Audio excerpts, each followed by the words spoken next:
I'm standing outside Birmingham City Council, the council house here.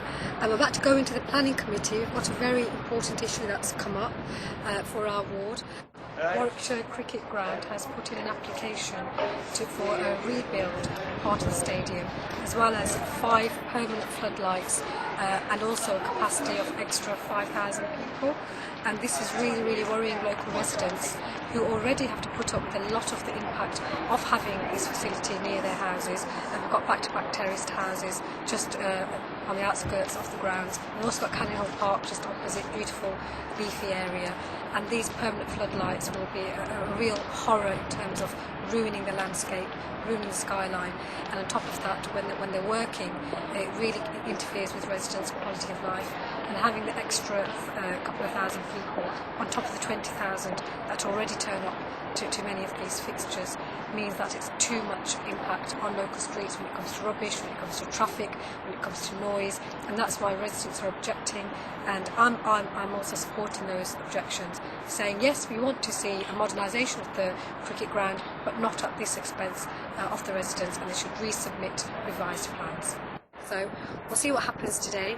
I'm concerned also that the Birmingham Post had a headline that Birmingham City Council had approved millions of pounds of funding for this, subject to planning approval. But the fact that they're given this indication worries me that it may have some undue influence on the planning committee members.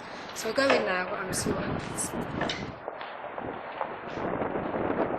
Well, I've just come out of the planning committee and I'm really pleased. It was very, very close. It was an 8-7 vote, but they voted to defer the application, which means the residents' voices have been heard.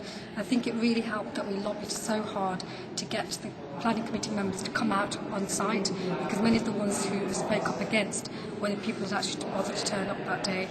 So it was a packed meeting. Lots and lots of residents had turned up. We had the BBC turning up, and we were surprised by some of the councillors who decided to speak up in favour of the application, so it became very, very close by the end.